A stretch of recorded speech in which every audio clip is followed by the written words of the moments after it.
Varões atenienses, em tudo vos vejo um tanto supersticiosos, porque passando eu e vendo os vossos santuários, achei também um altar em que estava escrito ao Deus desconhecido. Esse, pois, que vós honrais não o conhecendo, é o que eu vos anuncio. E é sobre isso que nós vamos falar neste estudo.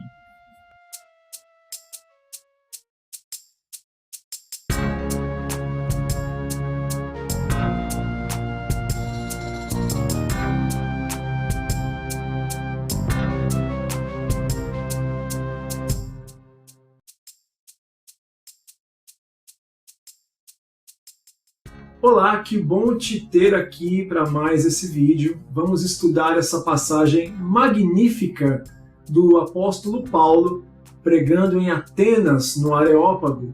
Não seria bem uma pregação, mas ele acaba fazendo um sermão. Nós vamos falar sobre as condições em que Paulo chega para Atenas para fazer esse discurso, o que motiva ele a se interessar por esse altar ao Deus desconhecido, como nós lemos em Atos capítulo 17, e vamos falar principalmente sobre o método usado por Paulo para poder falar com pessoas de outra crença, sem ferir a crença dessas pessoas e sem Paulo abrir mão das suas convicções e da sua fé. O que nós vamos abordar nesse vídeo é justamente isso. Para eu falar da minha fé, da minha convicção, eu não preciso abandoná-la, não preciso deixar os meus princípios, e também não preciso ferir os princípios e a fé de outros para apresentar a mim. Então nós vamos começar lendo o texto que se encontra em Atos dos Apóstolos, capítulo de número 17.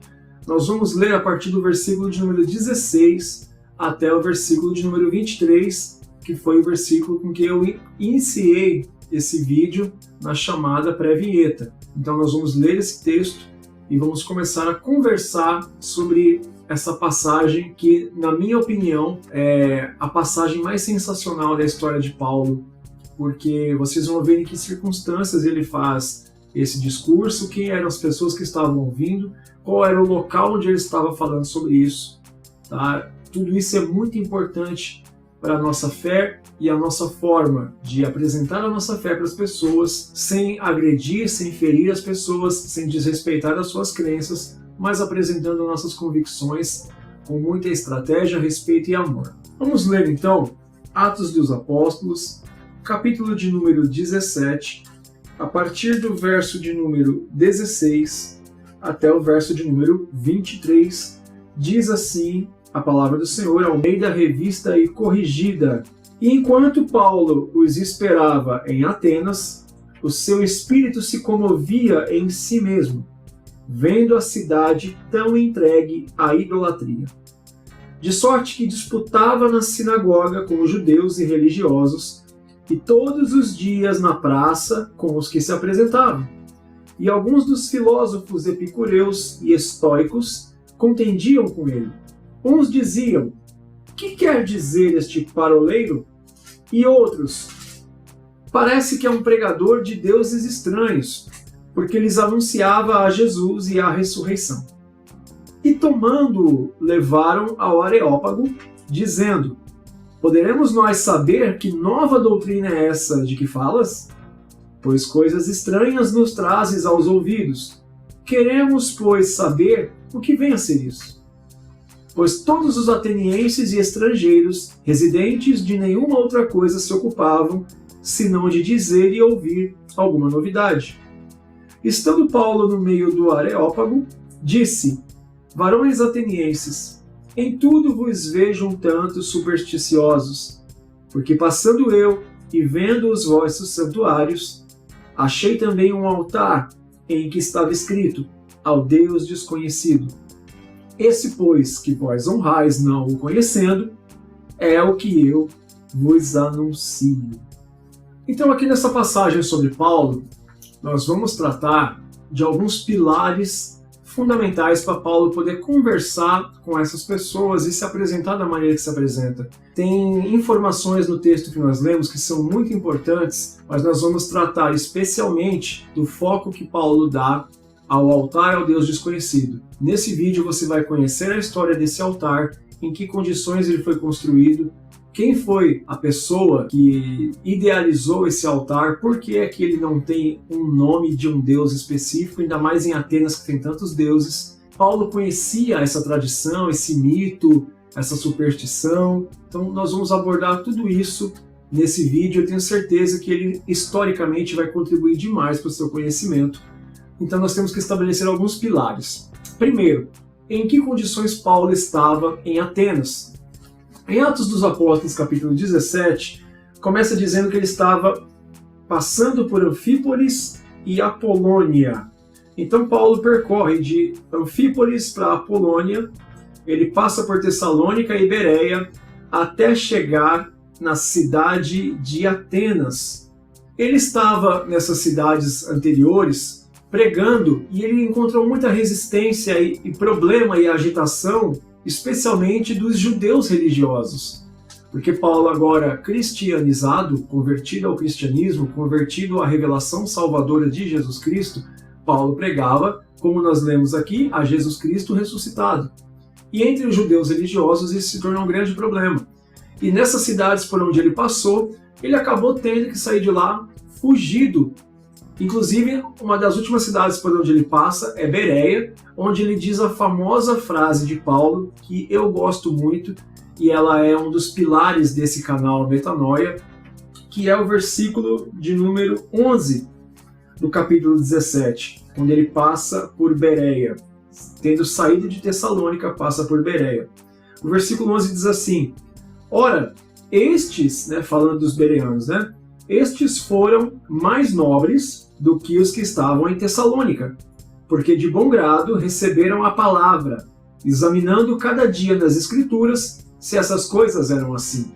Então Paulo sai de Anfípolis, sai de Apolônia, passa por Tessalônica, pregando a palavra e encontrando resistência e encontrando problemas. Mas em Bereia, as pessoas recebem a palavra que Paulo prega de bom grado e eles têm o trabalho de examinar nas Escrituras se o que Paulo estava dizendo é realmente aquilo que estava escrito. Por isso você tem hoje popularmente no meio evangélico o termo bereano. É aquele que não só recebe as Escrituras, mas confirma se aquilo procede. Eu tenho esse hábito. Enquanto a pessoa está pregando, eu estou conferindo tudo que ela está dizendo. Se está correto o contexto, se o significado da palavra original é aquele mesmo. E não é nenhuma questão de desconfiança ou de não dar credibilidade ao pregador. Mas é porque nós temos que verificar as Escrituras. Nós temos que fazer essa verificação. Quando eu tenho a oportunidade de ministrar, eu sempre dou as referências dos livros que eu uso, de onde eu fiz a pesquisa, qual é o nome do historiador, em qual obra o historiador disse o que disse, para que as pessoas tenham a oportunidade de conferir. Tá? Isso é honestidade intelectual. Então esse é um hábito absolutamente saudável. E Paulo encontra esse tipo de pessoas em Bereia.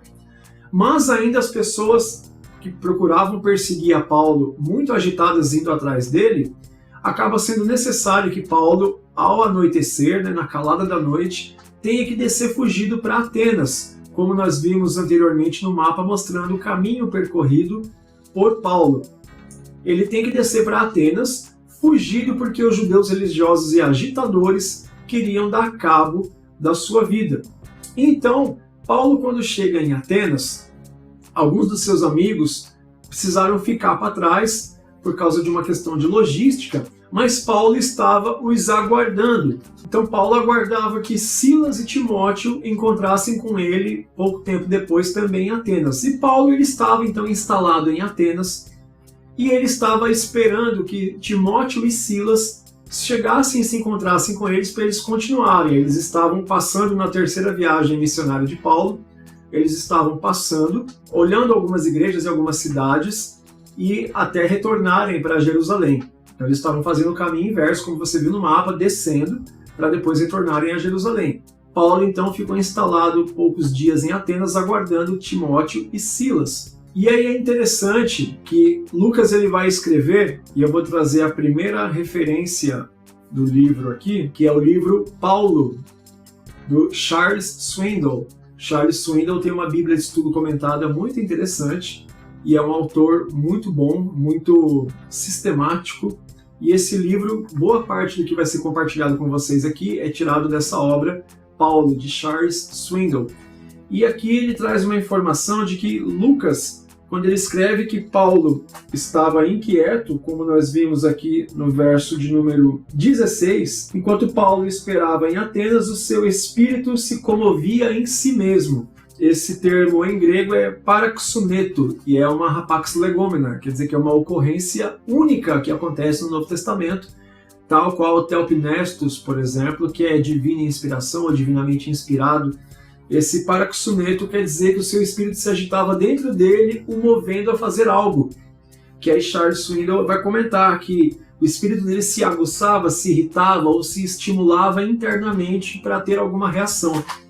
E é interessante como Paulo, enquanto ele está instalado em Atenas, aguardando Timóteo e Silas, ele aproveita que ele está com o tempo aparentemente disponível e ele faz algo muito interessante que nós vimos aqui no capítulo 17, que Paulo ele começou a ver que a cidade estava entregue à idolatria. E aí o que ele fazia? Ele ia para as sinagogas que tinham em Atenas disputar com os judeus e religiosos todos os dias. Então ele ficou um bom tempo em Atenas. E aí ele também ia para a praça, onde as pessoas publicamente se apresentavam e apresentavam sua filosofia, e ele também pedia a oportunidade da palavra e começava a discursar acerca da filosofia dos atenienses e disputar com eles, no sentido de um debate, um modelo de disputa, um modelo de debate, pergunta e resposta, que Charles Swindoll ele vai dizer que Paulo aplicava um método socrático de perguntas e respostas na praça, disputando com outros filósofos. Era como se fosse um bate-bola mesmo. E Paulo ocupou seu tempo com isso, conhecendo a cidade, sabendo no que a cidade acreditava, conhecendo mais o povo, a cultura, a fé, a tradição, a superstição, a crença, conversando com religiosos locais para saber a sua linha de pensamento. E o texto vai nos dizer que Paulo, nessas disputas na praça, que são as ágoras, né, que são as praças públicas, alguns filósofos epicureus e estoicos contendiam com ele, chamando ele de paroleiro. Paroleiro é tagarela. É uma palavra que vem de parolar, que descende do latim, né? E aí as pessoas que viam ele na praça, nas ágoras, discutindo com filósofos a sua própria filosofia, alguns começaram a se incomodar dizendo, por exemplo, o que quer dizer esse paroleiro? E aí outros diziam, olha que interessante, esse parece um pregador de deuses estranhos. E aí o texto que Lucas escreve ele vai explicar, porque Paulo anunciava Jesus e a ressurreição, que era um conceito estranho para os atenienses. E aí eles pegam Paulo das ágoras, pegam ele pelo braço e arrastam ele para um lugar onde de fato se discursava em público de maneira mais formal e as pessoas ao seu redor ouviam o que ele tinha a dizer, que é o Areópago. E ali então Paulo vai começar o seu discurso, que ele vai abrir com o texto que nós lemos. Mas a primeira coisa, o primeiro pilar que eu queria trabalhar e compartilhar com você é algo que também Charles Swindoll vai trazer no relato, de que quando Paulo ele começa a ficar alguns dias em Atenas, o primeiro pilar que nós temos que seguir no compartilhamento da nossa fé é que Paulo ele ensinava com convicção a sua fé, mas ele se dirigia às necessidades dos seus ouvintes. E olha que interessante, porque Paulo ele começou a conhecer a crença, a cultura, a tradição, a superstição de Atenas, e quando ele é levado para discursar, ele está diante de filósofos estoicos, epicureus e religiosos atenienses, e era interessante que eles prezavam muito pela sua cultura, sua crença e os seus deuses. Aí tem um relato do historiador e poeta e filósofo Plínio, que diz que nos dias do imperador Nero, Atenas tinha mais de 25 mil estátuas públicas e outras 30 mil somente no Panteão, que é o grupo seleto dos deuses, né? E aqui tem uma frase de Petrônio, que também é citada no outro livro que eu vou mostrar em seguida, que diz: era mais fácil encontrar um deus do que um homem na cidade de Atenas. Veja bem, Paulo está num contexto de uma cidade que tem 25 mil estátuas públicas, então você está caminhando pelas ruas de Atenas, você tem que tomar cuidado para não tropeçar em estátua de tantas que tinham. Só que no panteão, né, no grupo principal de deuses, eles tinham mais de 30 mil deuses, ou entidades, ou divindades. Então, de fato, Atenas era uma cidade extremamente idólatra. E veja que Paulo está inserido nesse contexto. Agora, uma aplicação interessante para nós. Paulo, nós já vimos na introdução que ele está num contexto de perseguição, ele está fugido das cidades do norte, né? Apolônia, Anfípolis, Tessalônica, Bereia, e ele está refugiado, está fugido na cidade de Atenas, esperando Timóteo e Silas, mas a mente dele não está focada na perseguição. Aquele sentimento de fugir, se esconder, procurar salvar sua vida, não aparecer em público para não ser visto, para não ser encontrado. Paulo, enquanto está fugido, refugiado em Atenas, o pensamento dele é o quê? Eu vou me interessar pela cidade onde eu estou, eu vou me interessar pela necessidade das pessoas, eu vou me interessar pelo que elas acreditam, e eu tenho algo a dizer sobre isso. E aqui cabe uma reflexão. Nós podemos pensar, bom, como nós vimos o depoimento de Plínio, que depois ele é reiterado por Petrônio na sua poesia, Atenas tinha 25 mil estátuas públicas, à mostra, à vista do povo, e 30 mil no seu panteão de deuses. Por que eles precisariam de mais um Deus, o Deus que eu tenho a pregar para eles? Então a minha preocupação é, eles têm muito, mas eles não têm bastante. A minha preocupação é essa, me interessar quando eu estou fugindo, tendo coisas para me preocupar, que podem colocar em risco a minha vida, eu ainda tiro tempo para pensar na necessidade dos outros? Ou eu acho que cada um com os seus problemas, eles já têm os deuses deles que são o suficiente? E veja só, eu curso atualmente, né, depende de como você está vendo esse vídeo, enquanto eu gravo esse vídeo, eu estou cursando a Faculdade de Ciência da Religião.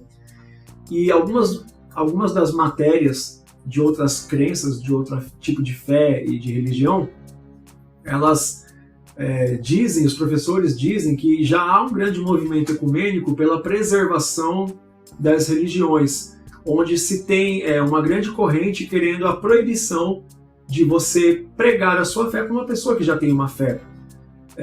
Inclusive, as tribos ameríndias, né, que são as indígenas americanas, né, o termo indígena mesmo ele já é errado, porque foi dado esse nome aos nativos porque os colonizadores acharam que estavam chegando nas Índias quando chegaram nas Américas, né?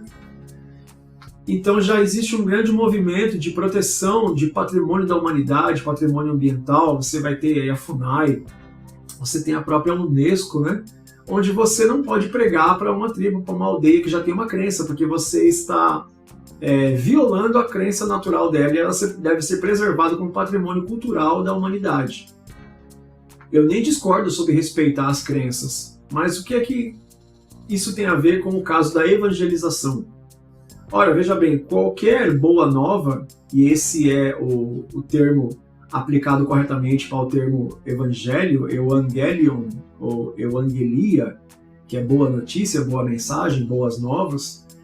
Se você tem boas notícias acerca daquilo que aconteceu com você, é um instinto natural você querer compartilhar com o maior número de pessoas possível. Então, se você tem algo na sua vida de muito bom que aconteceu com você, a primeira reação é você querer espalhar com todo mundo. É você passar no vestibular, você conhecer uma pessoa que você se apaixona, é você conseguir um bom emprego, seja o que for. A primeira reação é, preciso contar isso para todo mundo, porque é algo tão bom para mim que não cabe só em mim. O que leva a uma segunda questão. Ninguém é tão bem resolvido o suficiente que não possa ouvir uma palavra de encorajamento, seja de quem for. O que me leva à terceira questão. Todo ser humano possui um vazio que tem o tamanho e o formato exato de Deus. Até quem não acredita. Até quem diz que Deus não existe, acredita somente na criação, na física. Todo ser humano possui um vazio que tem o tamanho e o formato de Deus. A diferença de nós cristãos, por exemplo, é que nós já entendemos isso, admitimos isso e aceitamos essa condição e nos entregamos a Cristo para preencher esse vazio com o formato que Ele tem. Outras pessoas elas vão recorrer ao conhecimento filosófico, à racionalidade, ao álcool, às drogas, ao sexo ilícito e descompromissado. Todo mundo possui um vazio. Esse vazio tem o tamanho e o formato de Deus. mas nem todos entenderam isso, admitem isso e aceitam isso. Então, por mais que os atenienses tivessem essa grande coleção de deuses, ainda havia espaço para um Deus poder resolver a vida deles. E nós vamos falar sobre isso. Qual o meu posicionamento em relação à idolatria das outras pessoas? É um posicionamento de juízo, eu vou julgar aquilo que as pessoas adoram ou idolatram. É um posicionamento de amor, eu vou amá-las porque eu vou entender que a minha maneira, eu também sou devoto ao que eu creio, da maneira que eles são devotos ao que eles creem, na maneira deles. É preconceito, se crê, se pensa diferente de mim, não serve para conviver comigo. Ou é de empatia, eu sei o que ele está passando, a diferença é que eu encontrei a resposta em Jesus e espero que ele também encontre. Qual é o nosso posicionamento em relação a idólatras?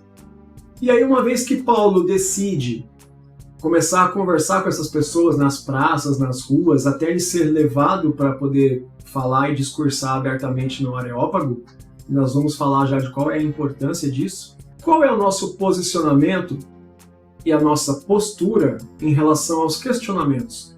Porque assim que Paulo começa a conversar com filósofos, com pessoas que viviam em Atenas, começa a conversar nas praças, disputar nas sinagogas, os questionamentos vêm. Qual é a nossa postura quando somos questionados acerca daquilo que cremos?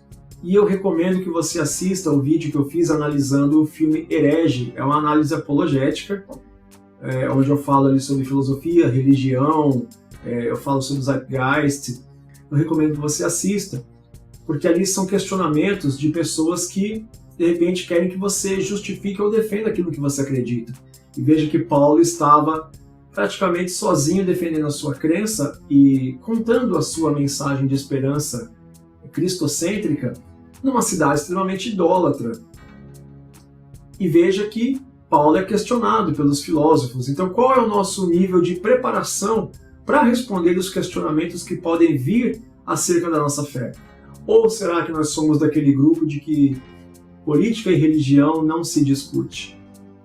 Bom, de fato, se você não tiver o que argumentar, se você for falar bobagem, é prudente e até sábio ficar calado. Mas é sempre bom estar preparado, porque se você não sabe como responder o porquê você acredita no que você acredita, será que você sabe por que você acredita no que você acredita? Se você não sabe, você por acaso acredita? Ou foi condicionado? Ou foi treinado? Ou foi inserido numa fé que nem mesmo você tem convicção? É uma reflexão interessante a se fazer. Agora vamos falar de para onde Paulo é levado para poder defender esses argumentos. Ali em Atenas tem o famoso campo, ou Colina de Marte. Essa Colina de Marte ficava ali num campo que era em homenagem ao deus romano da guerra, né? Marte, que do grego era Ares, né? Esse lugar tinha uma escadaria e você tinha uma parte mais alta da escadaria onde você discursava publicamente e as pessoas ficavam ao redor ou nos degraus, assentadas ouvindo sobre a grama, algumas em pé na escadaria. E era interessante que, de acordo com o que a gente já viu do método socrático de discurso, perguntas e respostas, quem discursasse no Areópago, ele podia apresentar a sua crença e as pessoas que ouviam esse discurso, elas poderiam levantar a mão e fazer perguntas para você responder e defender aquilo que você estava ensinando. Essa Colina de Marte, esse Areópago de Atenas, como você vê agora na imagem, você tem a foto grande aí de como é hoje esse Areópago, e do lado direito você tem uma fotinho de uma simulação de como era no período de Paulo. Claro que é uma ilustração, né, com inspiração baseada nas ruínas e no contexto histórico da época. Mas aí você tem o Areópago em Atenas, na Grécia, nos dias de hoje. Veja que na imagem à direita você tem uma pessoa discursando e as outras ao redor ouvindo o seu discurso, podendo fazer perguntas acerca do que está sendo ensinado. E o relato de Atos capítulo 17 vai dizer que Paulo discursou sobre Deus e sobre a sua fé em Jesus Cristo ininterruptamente. Ele falou com tanta autoridade, conhecimento filosófico e teológico, que as pessoas simplesmente não o interrompiam, porque queriam ouvir o que ele estava dizendo, até o momento em que ele chega e fala sobre Jesus Cristo ressuscitado. E aí o texto vai dizer que eles falam, bom, sobre ressurreição, sobre isso aí que você está dizendo, outro dia a gente vê sobre isso. Por hoje basta, né? E é interessante porque enquanto ele filosofou e ele falou de conhecimento empírico, enquanto ele falou sobre conceitos de divindade, enquanto ele apresentou o Deus de Israel, com tanta autoridade e convicção, as pessoas ouviram ele interessadas. Mas quando ele entrou no assunto da ressurreição, que para eles era um grande tabu, até mesmo por causa do conceito metafísico aristotélico, né? Do conceito tricotômico de Platão, da divisão do corpo, alma e espírito, que isso era sim um grande tabu entre os grandes filósofos, né? Não era de maneira nenhuma uma ideia definitiva e geral e aceita pela maioria. Quando ele entra nessa questão da ressurreição de Jesus Cristo, então ali eles interrompem e encerram o discurso de Paulo. Mas veja como ele discursava no lugar público, sendo que as pessoas ao seu redor podiam questioná-lo, interrompê-lo e fazer mais perguntas. Lembrando que Paulo estava se expondo publicamente, e enquanto ele estava fugido das cidades do norte, na cidade de Atenas, temporariamente esperando seus amigos.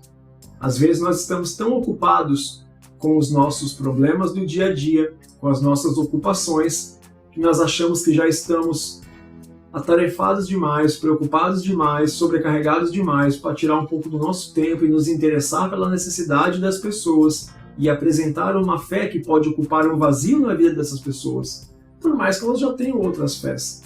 Nós vimos aqui que os atenienses, Paulo começa o discurso dizendo que sabe que eles são extremamente supersticiosos. Paulo ele se espanta pela quantidade de deuses e superstições que eles têm. E ele discursa no meio do lugar mais importante para os filósofos. É como se você fosse chamado para pregar ou trazer uma saudação, uma mensagem num púlpito ou num altar onde passaram os maiores pregadores de todos os tempos. Então Paulo teve a oportunidade de discursar no Areópago e ele foi levado pela mão para discursar lá. Não é que ele invadiu. O que ele disse nas praças e nas ágoras, que era como se fossem coretos e praças ao ar livre mesmo, o que ele dizia nas praças e nas ágoras era tão impactante que acharam por bem levar ele para o Areópago. Não, esse cara parece que ele entende muito do que ele está falando. Vamos levar ele para discursar num lugar que a gente pode ouvir melhor e pode fazer perguntas e respostas para ver do que ele está falando, já que ele foi chamado de tagarela, né, paroleiro, ou pregador de deuses estranhos, porque ele falava de Jesus ressuscitado. O que nos leva a um outro questionamento muito importante. Qual é o meu conhecimento, qual é o meu nível de conhecimento em relação à crença do meu próximo? Porque Paulo discursou ali em Atenas, com grande autoridade. Nós vamos ver alguns trechos aqui que mostram que Paulo estava muito bem entendido acerca do que eles criam. O texto que nós lemos vai dizer que ele passava pelas ruas e conversava com as pessoas e procurava se inteirar do que as pessoas acreditavam, respeitavam, tinham ali por sabedoria, o que era de credibilidade para eles, para saber o que ele podia dizer a eles que fosse despertar a sua curiosidade e fazer com que eles ficassem interessados em ouvir mais o que Paulo tinha a dizer.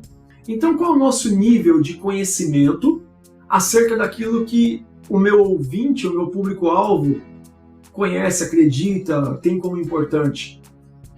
É como você querer conversar com um ateu no campo do conhecimento bíblico, sendo que o ateu não tem a Bíblia como regra de fé e credibilidade.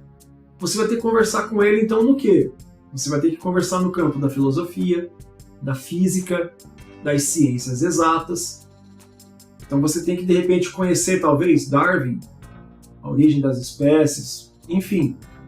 Você tem que saber, se você vai conversar com uma pessoa que é de religião oriental, asiática, você tem que ter algum tipo de crença sobre taoísmo, shintoísmo, se for budismo ou hinduísmo. Você vai conversar com uma pessoa que tem uma religião, até mesmo cristã, por exemplo, um evangélico conversar com um católico. É importante você entender um pouco dos dogmas da Igreja Católica para que você, de repente, não se veja dentro de uma conversa que você não tem argumento. E não estou falando de você querer saber mais que o outro para mostrar que você sabe, mas você conhecer para começar respeitando. O Charles Swindoll ele vai trazer um comentário de John Stott, que eu achei muito interessante, que ele vai dizer que John Stott faz uma análise do discurso de Paulo em Atos 17, do versículo 23 em diante. Ele vai dizer que Paulo não simplesmente levantou as mãos em desespero e chorou desanimado e amaldiçoou e xingou os atenienses. Não, mas compartilhou com ele as boas novas de Jesus. Ou seja, quando ele olha toda aquela idolatria, ele não entra em desespero e fala: nossa, onde é que eu vim parar? Povo idólatra, o povo acredita em qualquer coisa, eles acreditam em tudo, não tem como eu falar num lugar desse, ninguém vai me dar ouvido. Senhor, destrói essa cidade idólatra. Não. Paulo se interessou por aquelas pessoas e disse: olha, eu ainda consigo falar sobre Cristo aqui. Eles têm muitos deuses, mas eu tenho certeza que ainda tem espaço para mais um, que é o Deus verdadeiro. E Paulo ele vai citar, em dado momento, quando ele menciona o altar a Deus desconhecido, não é uma simples estratégia de feeling, de insight, de uma grande sacada de Paulo, mas Paulo ele conhecia a história do altar ao Deus desconhecido e ele vai usar isso para argumentar com eles. E aí eu vou te apresentar o segundo livro, que é O Fator Melquisedeque, de Don Richardson, antropólogo protestante, muito famoso por se... eu ia falar infiltrar, mas acaba sendo uma infiltração, mas ele acaba convivendo com tribos que não têm contato com civilização para entender sua crença, conhecer mais e apresentar o Jesus Salvador e Libertador. Don Richardson ele tem uma trilogia onde tem esse livro Fator Melquisedeque, que é talvez um dos livros que eu mais gosto, que vai contar a história desse altar ao Deus desconhecido, a qual Paulo conhecia bem. E ele tem os outros dois livros, que é Senhores da Terra e talvez o mais famoso, que é o Totem da Paz. Eu lembro do período da nossa conversão, 1995, a minha mãe tinha esse livro, Totem da Paz, acho que deve ter até hoje.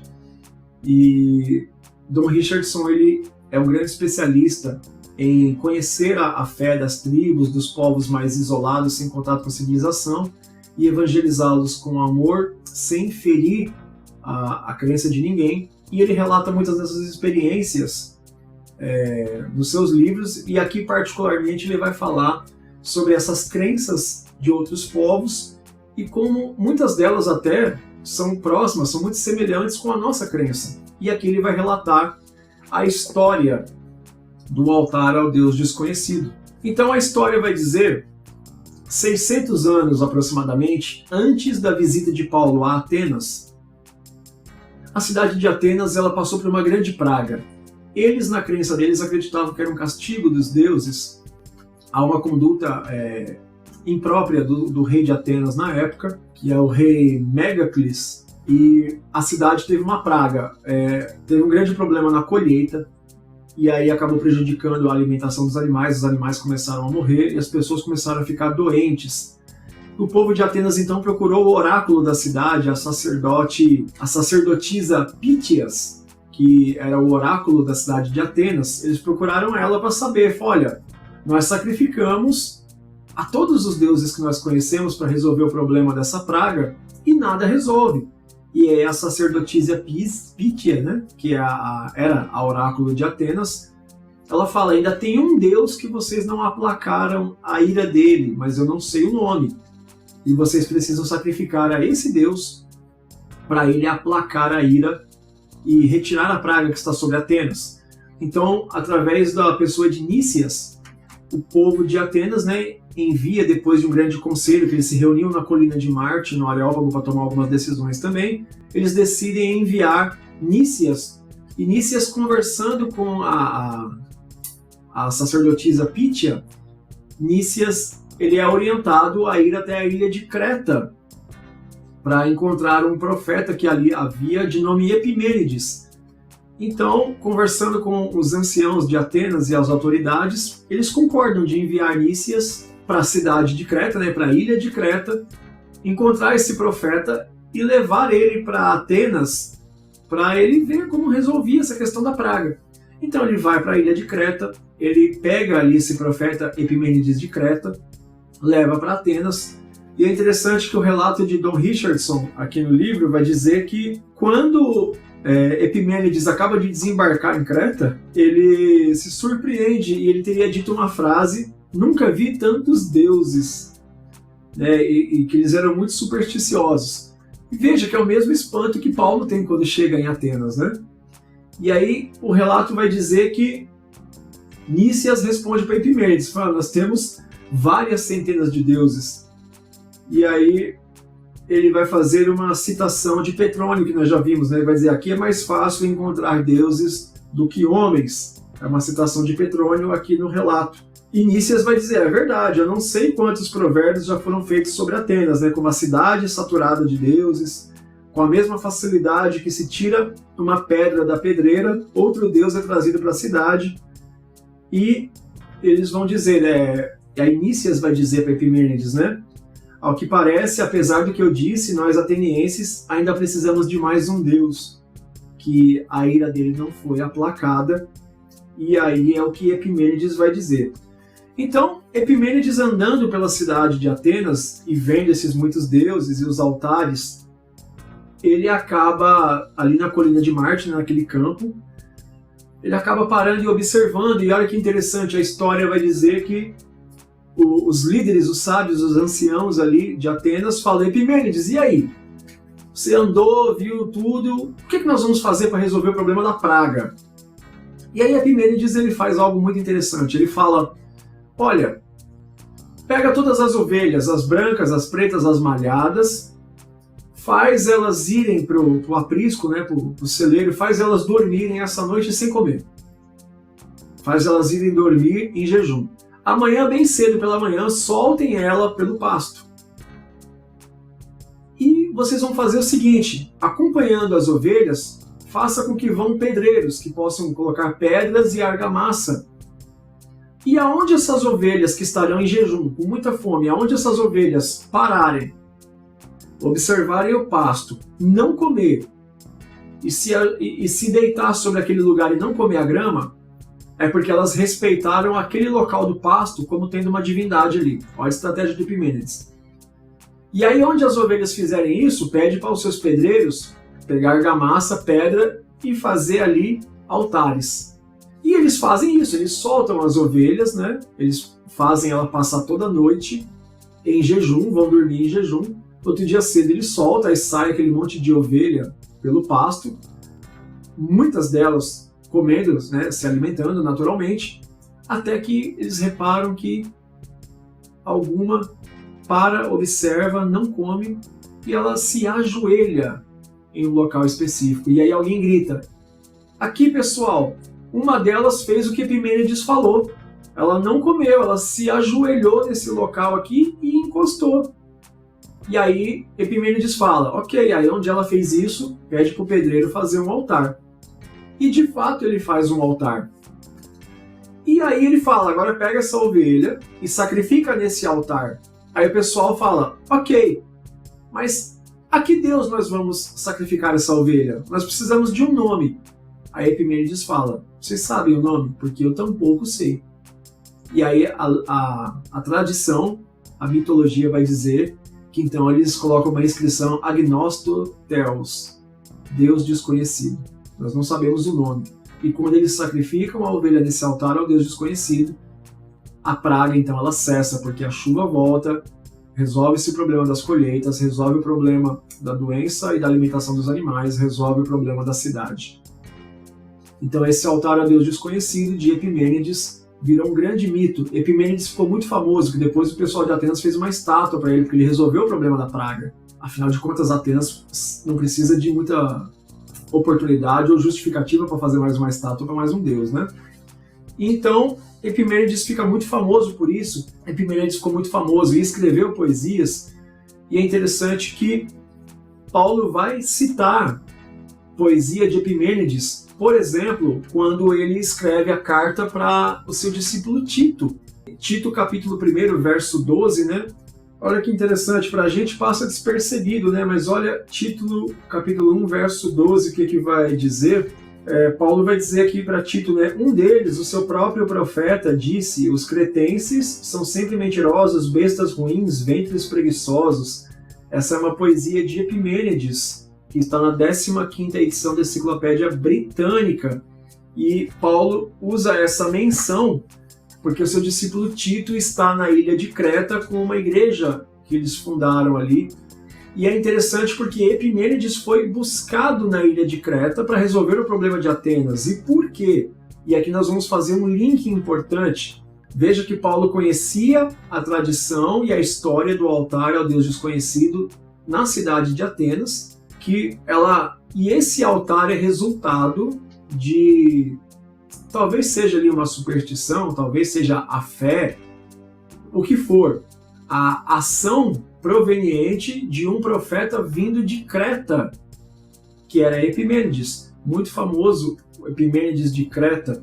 E por que Atenas foi em Creta buscar um profeta segundo a orientação do oráculo? Por causa da grande importância, e aqui nós fazemos um outro link, que a ilha de Creta tinha nos povos antigos, né, especialmente as civilizações ali que habitavam ali à beira do mar Egeu. A ilha de Creta ela é envolvida em muitos mitos e tradições respeitados em toda a Grécia, em todo o mar Egeu, como eu já disse, o Oriente, boa parte dele também, a África, enfim. A ilha de Creta foi um ponto central das civilizações antigas. De maneira que Epimênides, por ser de Creta, tinha muita credibilidade por parte dos outros povos, como nós vimos aqui em Atenas, quando o oráculo, a sacerdotisa Pítia, manda que busquem Epimênides em Creta para resolver o problema de Atenas. E por que Creta era tão importante? E o que esse discípulo Tito passou na ilha de Creta, de maneira que Paulo precisou orientá-lo, enviar cartas de como ele lidar com o povo. E ele tinha conhecimento das poesias de Epimênides, ele cita Epimênides para Tito, com essa menção da poesia de Epimênides de Creta, que você vê Paulo usando como exemplo ali para Tito, né? O que a ilha de Creta tem de importante? Ela era muito influente, como eu acabei de falar, em toda a civilização desse período de Epimênides para trás, né? Então, a ilha de Creta tinha um papel central, então nós vamos estudar um pouco sobre isso agora. Veja que a ilha de Creta, que nós temos aí, ela está bem ao sul de Atenas, abaixo das ilhas de Santorini, de Rhodes, onde tinha o Colosso de Rhodes, um dos maiores monumentos conhecidos da civilização antiga. Você tem à direita, no canto superior direito, uma foto, um cartão postal de como é a ilha de Creta hoje em dia. E ela tem um papel importantíssimo nas civilizações antigas. Existem alguns dos principais mitos da humanidade estão relacionados à ilha de Creta.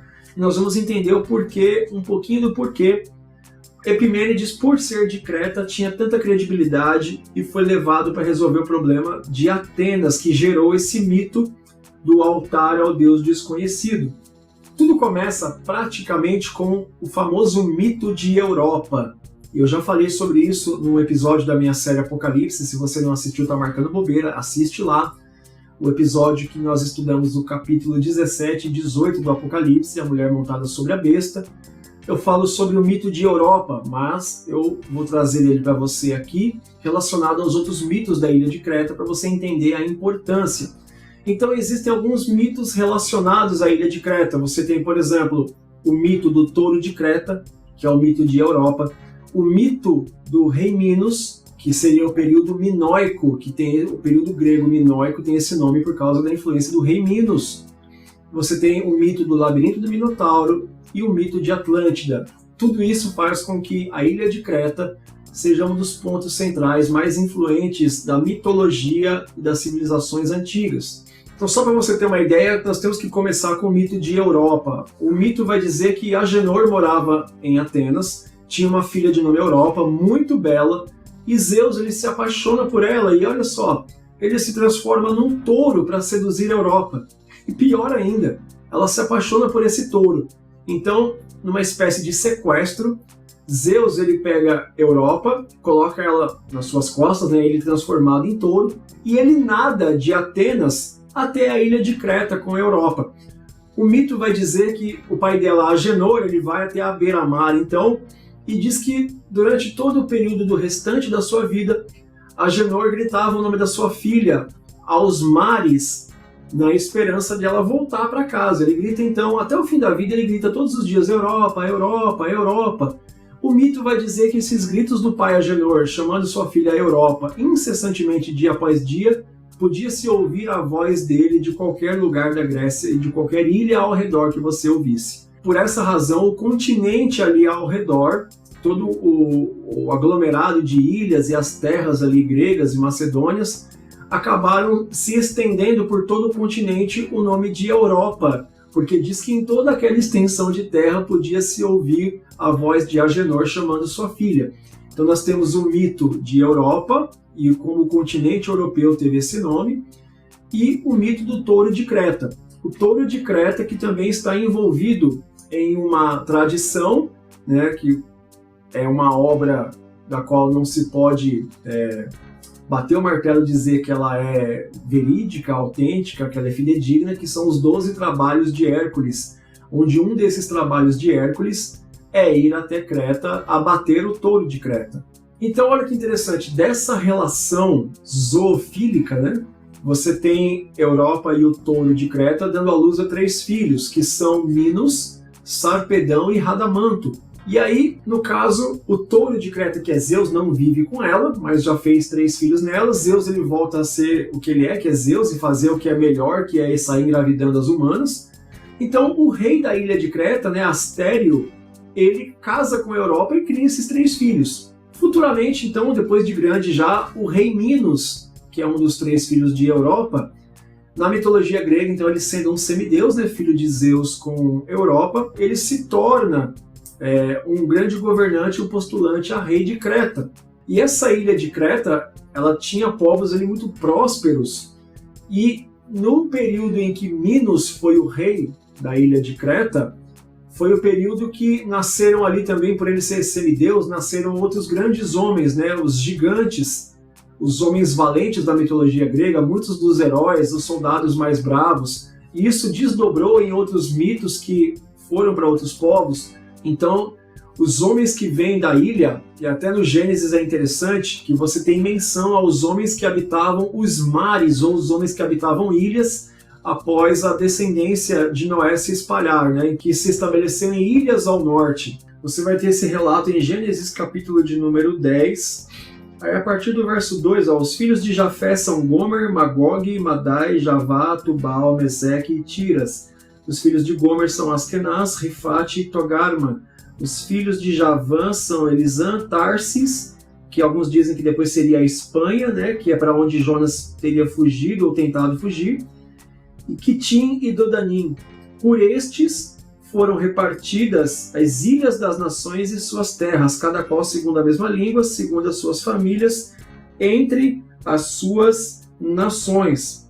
E aí você vai ter embaixo descendentes de Misraim, que é o que a gente depois conhece como Egito, no versículo de número 13. Gerou Ludim, Anamim, Leabim, Naftuim, Patruzim, Casluim, de onde saíram os filisteus, e a Caftorim. Lembrando que no hebraico, quando você tem terminações em IM ou IN, é plural, né? Plural para pessoas, diferentemente do plural ot, que você tem, por exemplo, shofarot, que é trombetas. Então aqui Casluim, de onde saíram os filisteus, e Caftorim, que é de onde teriam vindo os cretenses. Então você tem descendências aí que se estabelecem em ilhas, e depois você tem descendentes que estabelecem os povos que sobem da região ali que seria o Egito para habitar no norte, de onde vêm os filisteus, né, de Casluim, e Caftorim, que seriam os cretenses, que já não habitando mais a região egípcia, mas tendo a mesma cultura, acabam indo habitar nas ilhas, né, de onde teriam vindo os cretenses. Então, a ilha de Creta, no período minoico, que é o período do apogeu através do rei Minos, teria sido o período dos grandes heróis e valentes e gigantes e homens semideuses poderosos. Então os povos do norte, os povos da ilha de Creta, tinham essa fama espalhada pelo mundo antigo. As pessoas acreditavam então que tudo que vinha de Creta era mais sábio, mais poderoso, era semideus, era divino, era mais forte, era mais temível. Então existia uma grande influência da ilha de Creta, onde tudo que saía de lá era visto com mais respeito, temor, com mais força, mais intelectualidade. E o período minoico, de fato, a ilha de Creta teve uma civilização avançadíssima, e eu vou voltar aqui daqui a pouco, A influência de Minos ela é tão grande no período grego que essa tradição dos gregos, com a fusão da tradição romana, acaba dizendo que após a sua morte o rei Minos, esse mesmo rei Minos de Creta, teria sido consagrado, designado para ser um dos 3 juízes do inferno. E essa informação está na Divina Comédia de Dante Alighieri, no primeiro livro, Inferno, que fala que o rei Minos era um dos juízes que ouvia a confissão dos mortos e então designava esses mortos, de acordo com a sua confissão, para um dos 9 círculos do inferno. Tamanha a importância e a influência que o rei Minos exerceu no seu período, de maneira que a sua mitologia continuou após a sua morte, sendo herdada até mesmo pela crença e mitologia romana. Esse rei Minos, então, ele tinha o seu reinado contestado quando ele governava Creta, de maneira que ele acaba pedindo que o mar lhe desse um touro, e aí ele busca nas suas raízes mitológicas, né, para que ele sacrificasse a Poseidon para que o seu reino não fosse retirado dele. A mitologia vai dizer que o touro que o mar deu era tão belo e perfeito que ele põe no meio dos outros que ele tinha e sacrifica um ou outro touro no lugar, enganando Poseidon. E aí então Poseidon amaldiçoa esse touro para que Pasífae, esposa de Minos, se apaixonasse por esse touro. E olha que loucura, gente. Na ilha de Creta foi refugiado ali um grande construtor chamado Dédalo, que foi banido de Atenas, né, por ter assassinado Perdix. E ele era um grande construtor, um grande arquiteto, muito famoso. E ele inventa, olha só, para Pasífae, ele inventa uma vaca de madeira, como se fosse uma armadura, um esqueleto, para que Pasífae entrasse dentro dessa vaca de madeira e ficasse numa posição de vaca, para que esse touro amaldiçoado por Poseidon pudesse copular ela. E aí ela dá à luz a um ser chamado Astério, como era o nome de um rei anterior a Minos, né, na ilha de Creta, que ficou conhecido como Minotauro, porque ele nasceu com metade homem e metade touro. Né? E aí você conhece essa figura Minotauro na mitologia, ela é muito famosa, muito recorrente. Esse Minotauro seria então a união de Pasífae com esse touro amaldiçoado por Poseidon, e esse Minotauro vira uma criatura selvagem, de nome Astério, mas famoso por Minotauro, que era o touro de Minos, que é o touro do rei Minos, que era da relação adúltera da sua esposa com um touro, né? Então, por parte de mãe, ele era aí filho de Minos de alguma forma, né? E aí Dédalo, que tinha feito essa armadura de madeira de vaca para Pasífae, ele acaba construindo um labirinto a mando de Minos para que o Minotauro fosse colocado lá dentro. E aí Minos começou a oferecer sacrifícios humanos para esse Minotauro para manter a fera dentro do labirinto e não deixar ela sair de lá para nada. E aí depois você vai ter a famosa lenda do labirinto do Minotauro, até que um grande herói Teseu, ele entra no labirinto e derrota o Minotauro e acaba meio que livrando a ilha da grande ameaça dessa criatura, que de uma certa forma era até bom para Minos, porque enquanto o Minotauro estava ali dentro da ilha, a fama dessa criatura terrível, dessa besta, estar ali na ilha afastava pessoas que pudessem invadir. Acabava que tinha uma certa finalidade, uma utilidade, o Minotauro, para a ilha de Creta, né? E veja só que, voltando à informação que eu disse anteriormente, do período minoico ter sido um período de alto desenvolvimento da civilização que morava na ilha de Creta, a ilha de Creta tinha algumas cidades e tinha outras porções de terra, como por exemplo Festo, a cidade-palácio, que era uma cidade co-irmã de Knossos, que alguns vão dizer que era um dos outros nomes, olha só, de Atlântida. E outras cidades minoicas de Creta também, assim como, por exemplo, a ilha de Santorini. Santorini tem até hoje, mas dizem que a maior parte dela foi engolida pelo mar, né? Tal qual em Lisboa, o terremoto de 1755. Então dizem que por volta do ano 1450 a.C., um grande e maciço terremoto engoliu a ilha de Festo, Knossos e Thera, né? Que é, na verdade, um nome da maior parte de Santorini que foi engolida. E dizem que essa civilização, que foi altamente desenvolvida para sua época, mais avançada até que os egípcios a seu tempo, lembrando que se nós seguirmos a genealogia bíblica, os povos que eram de Misraim, que vem ali de Casluim e Caftorim, que eram dos filisteus, muitos deles acabam se instalando no norte, na ilha de Creta, né, de onde ali você tem os povos que são ali das ilhas que nós vimos aqui, os homens que sobem no norte e vão se instalar em ilhas da descendência de Jafé. Então eles teriam levado essa cultura, esse conhecimento egípcio. Alguns vão até dizer que o grande historiador, filósofo, poeta e estudioso Tales de Mileto, ele vai aprender da tecnologia e do conhecimento dos egípcios e dos atlantes, que seriam esses povos da ilha de Creta que tinham a tecnologia que talvez teria influenciado o Egito. Algumas versões do mito, tem quem diga que o Egito mandou o que tinha de mais desenvolvido para a ilha de Creta, e ali se desenvolveram mais do que os egípcios a ponto de ultrapassá-los. Outras versões do mito vão dizer que esses povos da ilha de Creta se tornaram tão avançados que eles acabaram exportando tecnologia e conhecimento para os egípcios. Existem muitas variantes do mito. O que a gente tem sobre isso é o que alguns historiadores escrevem, Tales de Mileto, Plutarco, Heródoto, ou você tem os afrescos, as pinturas, da qual você só pode tirar conclusões olhando imagens e você tentar entender e decifrar a história tal qual os hieróglifos egípcios acabaram sendo interpretados, né? Você conhece a história de Champollion, traduzindo ali em parceria com alguns outros, mas Champollion é quem consegue a obra mais completa e definitiva, onde a partir do grego e do demótico ele consegue estabelecer uma tradução para o hieróglifo egípcio. Então, os afrescos, as pinturas de parede, é o que acabou sobrando. Até hoje, na ilha de Creta, você tem pinturas de ruínas que a arqueologia já descobriu do período minoico, com utensílios, artefatos. Foram encontrados jarros para armazenar azeite com 2 metros de altura, o que subentende-se que os homens que manuseavam esses jarros eram mais altos que eles. Por isso, o mito também dos homens gigantes da ilha de Creta. Enfim, a ilha de Creta influenciou toda a civilização antiga, em especial a Grécia e o Egito.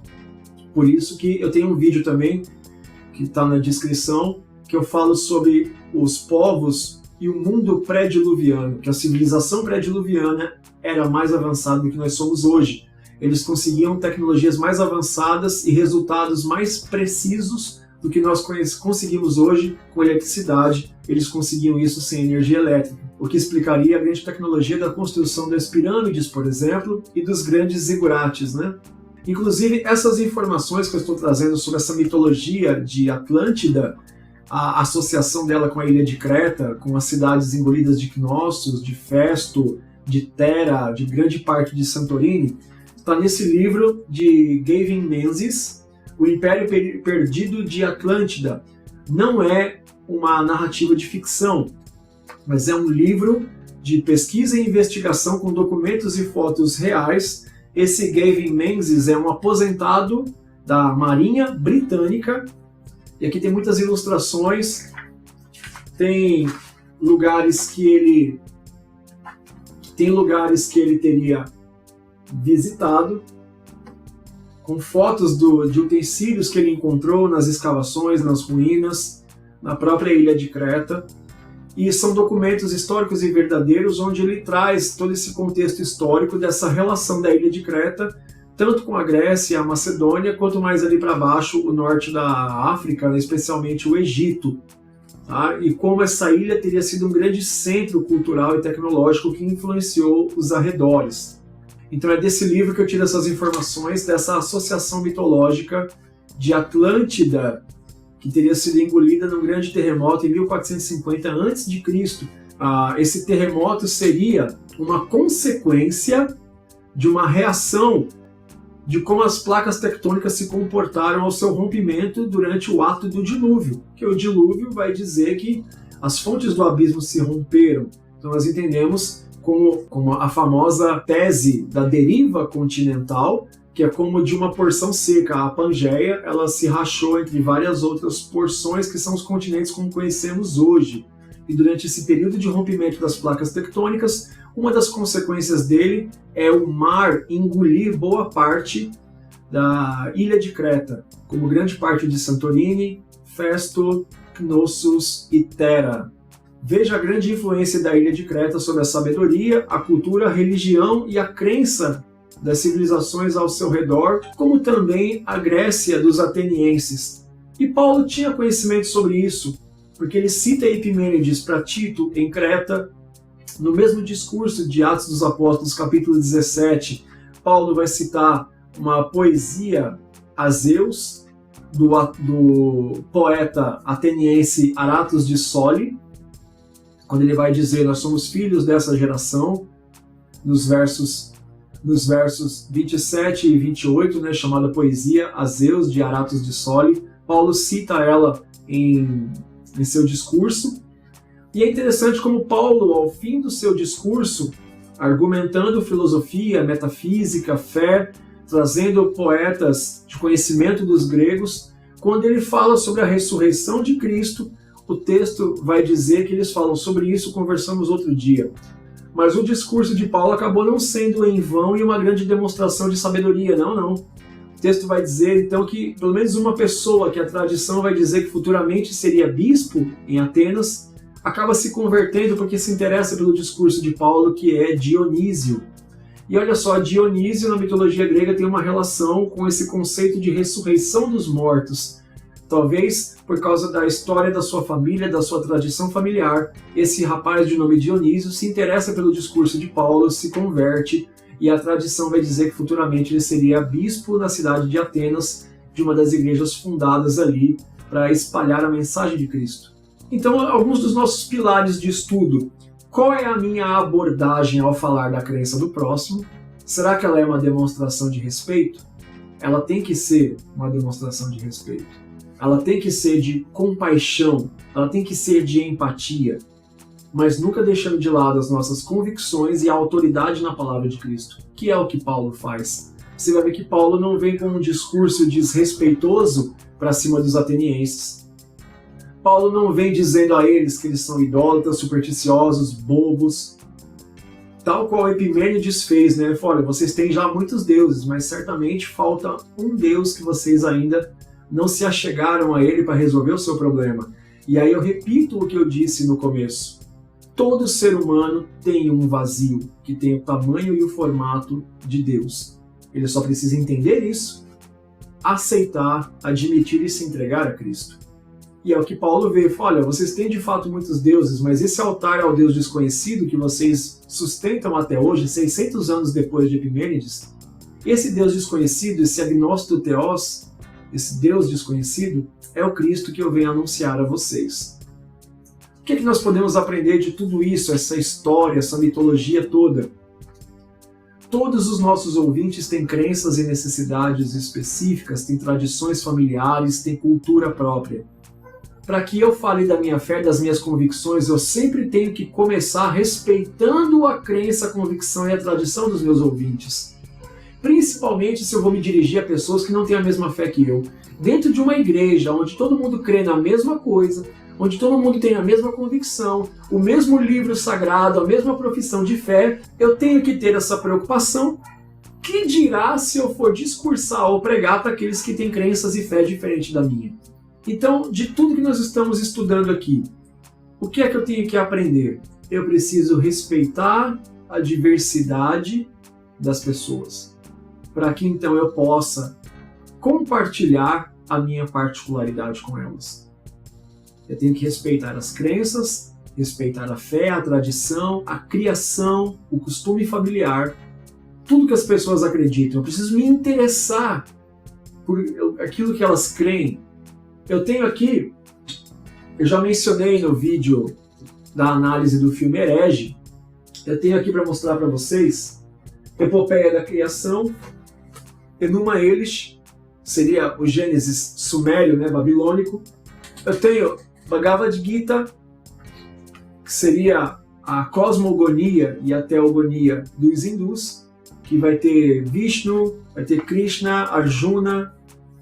Eu tenho Epopeia de Gilgamesh, um grande herói que passa pelo dilúvio de Atrahasis, né, que seria o Noé dos Sumérios, que tem também cosmogonia e teogonia suméria. Enfim, eu tenho outras culturas e outras tradições que eu estudo para poder conhecer. Quando as pessoas, por exemplo, falam que o cristianismo, o nosso Cristo, o Deus Yahvé, Moisés, Jó, são personagens plagiados de outras culturas. Então eu preciso conhecer esses outros para simplesmente não dizer assim, alguém falar para mim, o dilúvio é um plágio, é uma farsa, o dilúvio de Noé é uma grande cópia. Para eu dizer eu concordo ou eu discordo, eu preciso saber de onde tiraram isso, o que procede, o que não procede. Então é importante me interessar pelo que as pessoas entendem ou acreditam, me interessar pela necessidade desses ouvintes, respeitar a sua diversidade, especialmente teológica, identificar o vazio que essas pessoas possuem, ter a convicção de que o Deus que eu creio pode preencher esse vazio porque ele tem o tamanho e o formato exato. Então, com autoridade e convicção, eu apresento e compartilho a minha fé. Não é nem pela força e nem pela violência. Nossa luta não é contra a carne nem contra o sangue, mas contra os principados, potestades e dominadores do mal nas regiões celestes. Eu preciso ter tudo isso em mente, e a minha pregação tem que ser cheia de amor, empatia, que foi o que Cristo estabeleceu e sempre ensinou dessa forma. Qual é a minha postura e a minha posição em relação àquele que crê diferente de mim? Mas principalmente, qual é o meu nível de convicção e confiança naquilo que eu creio, para que eu possa começar a pensar e compartilhar com alguém? Não é para você se desesperar, não é para você ligar um sinal de desespero, uma luz vermelha, mas uma amarela. Procure conhecer melhor a Cristo, o que Ele fez pela sua vida, tenha o seu testemunho bem estabelecido, conheça a obra que Cristo fez na sua vida, na sua família, para que você compartilhe, afinal de contas, são boas novas, são boas notícias. Cristo transformou a minha vida, Cristo pode transformar a sua vida. Cristo supre o meu vazio, pode suprir o seu vazio. Cristo atende minha necessidade, certamente pode atender a sua. Que isso fique na nossa mente e nos sirva de estímulo para estudar, ou como diz a palavra, conhecer e prosseguir em conhecer. Espero que você tenha gostado desse conteúdo, ficou longo, mas é algo que eu gosto muito de falar e de dividir conhecimento. Tudo isso que tem aqui de livro é para isso, para entregar para você esse conhecimento, dividir tudo aquilo que Deus tem lhe dado diariamente. Que Deus abençoe você, sua casa, sua família, seu ministério, mas principalmente a pessoa para quem você está tentando pregar, para apresentar para ela essa verdade salvadora e libertadora de Cristo. Que você tenha bom êxito nisso. Deus abençoe.